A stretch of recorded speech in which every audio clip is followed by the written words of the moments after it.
Zdravím, Olgo. Len na chvíľočku som prišla, lebo nemám čas. OK. Takže len na chvíľočku. No, A musíme to brať logicky. Musíme tam použiť tú rozlišovacú schopnosť. OK. Prečítajte ešte, pán Lanďo, z vášho prekladu kľudne. Prečítajte to Zjavenie 20, verš 1. Uviděl jsem, jak z nebe sestupuje anděl, který měl klíče od bezedné propasti.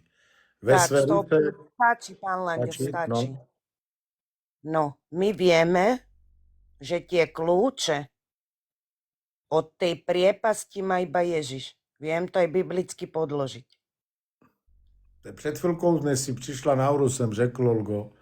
Počkajte, nehajte ma to dopovie, ja vám to vysvetlím, aby sme k tomu došli, lebo nemám veľa času, pán Lanďoš. Ale ne, tady počkat. Když nemáš veľa času, tak nemůžeš mi tady kázat. Moje otázka je na tenhle verš, protože tady říká, má klíče, který měl klíč od bezedné propasti ve své ruce a veliký řetěz. To znamená, že tady jasně ukazuje definici, jak svazuje toho ďábla. OK? No. A teďko moje otázka je, kdo mu dal tu pravomoc tomu andělovi? Otec. Otec. Dobře, ale já říkám, že Bůh. Protože syn, když se podíváme v Juda,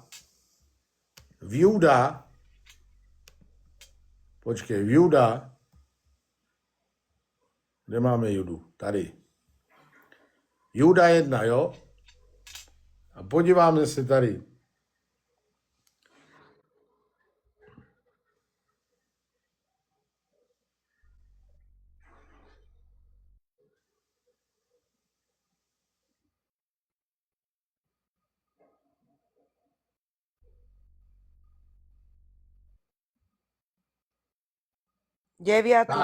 Devátý verš, tady, no. Vždyť ani archanděl Michael, když se s ďáblem přel o Mojžišové tělo, si nedobil vynést potupný soud, nýbrž řekl, kéž tě napomene pán. A teďko moje otázka je, když ho poslal pán, aby přel se o Mojžišové tělo, proč nemohl poslat pán tohle anděla, aby spoutal satana? Pretože žiadny iný anjel nemá túto právomoc, iba Ježiš. A to znamená, dobře, počkat. Premôcť satana, iba Dobře. Ježiš. Takže je logické, že je to Ježiš. Počkat. To znamená, že Ježiš nemá právo odsoudit toho satana. Práve, že Ježiš má toto právo. Tak, super, no. Iba tak. Ježiš, Tak. iba Ježiš. A teďko moje otázka je, dobře si to řekla, proč Ježíš, protože tady říká, stresejte pán. Ten anděl byl poslaný od Ježíše, příklad, a říká, stresejte pán. Moje otázka je, proč Ježíš Kristus nemohl poslat toho anděla, aby svázal na 1000 let toho satana? Pretože keď sa prel o Mojžišovo telo s diablom, ešte nemal právomoc. Dialo sa to v nebi. Ešte nemal právomoc. Ježiš nemal právomoc. Ježiš. Vtedy ešte nemal právomoc. On dostal právomoc tým, že dostal vznešenejšie meno ako jeho spoločníci. To znamená, len meno dostal vznešenejšie. Ináč bol rovný anielom. Ale že dostal to vznešenejšie meno, tým sa stal tým, ktorého ustanovil Boh Otec, aby vykonával jeho zámer. A to znamená, že keď sa prel o to telo Mojžišovo, my vieme prečo sa prel.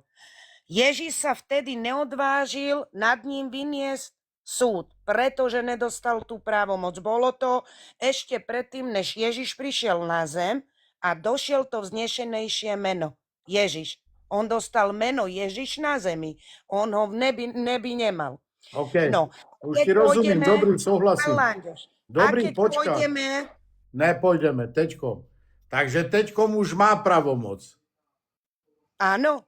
OK, tak když má pravomoc, proč nemohl poslat to anděla, aby spoutal satana? Protože teďko mi říkáš takový obraz. Ježíš Kristus byl poslaný, aby vzal to tělo, podle tvýho, Áno. protože byl poslán od Boha. OK. Ale teďko my vidíme, že má pravomoc nad tím satanem on, tak proč Ano. nemůže poslat toho anděla, aby spoutal satana? Tak. A keby ste ma nehal, vidíte, tak k tomu dojdeme.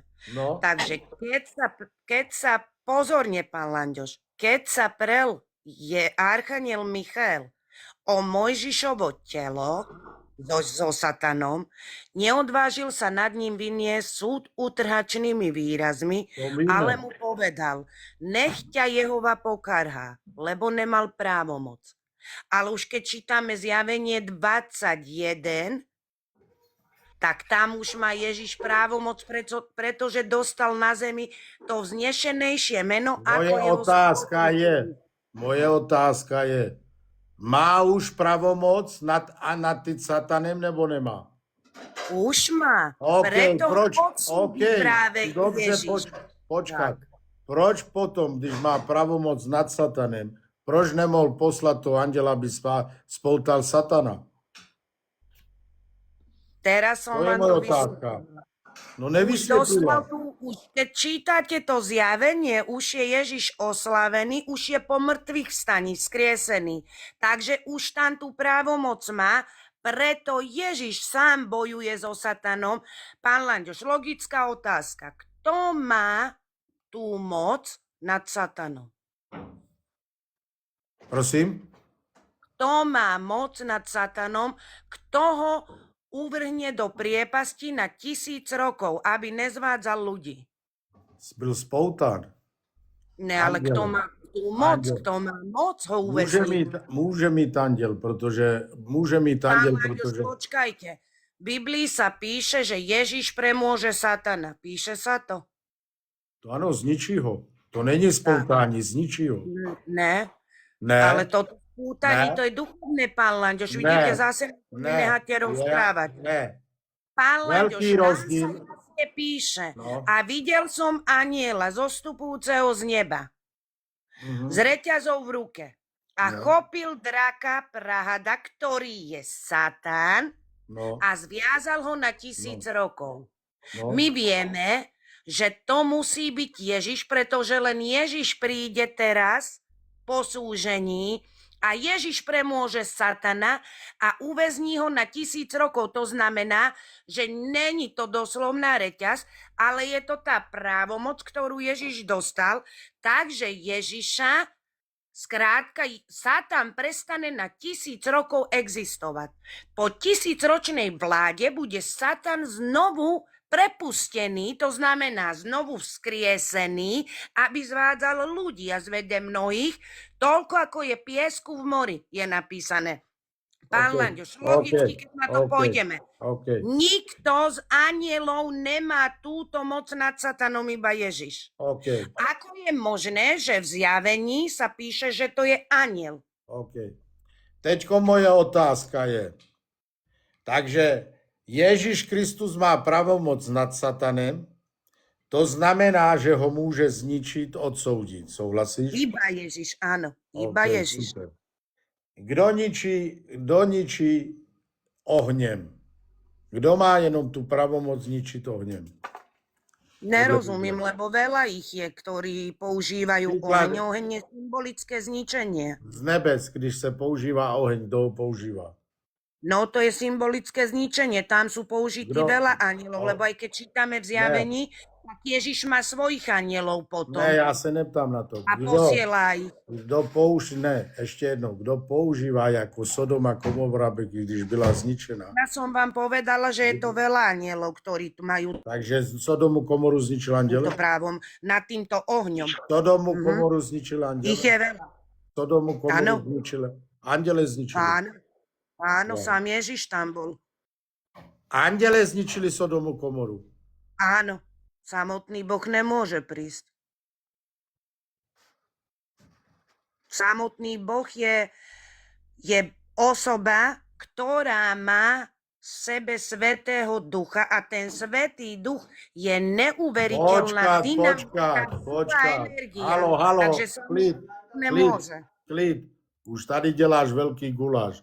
Takže Genesis 19 a ty mluvíš tak a lžeš, co se ti hodí jenom. Genesis 19:24. Takže ja Hospodin seslal na Sodomu Komoru dešť a síru a ohně. Bylo to od Hospodina z nebes. Kdo to byli, anděle nebo Hospodin? Teraz si.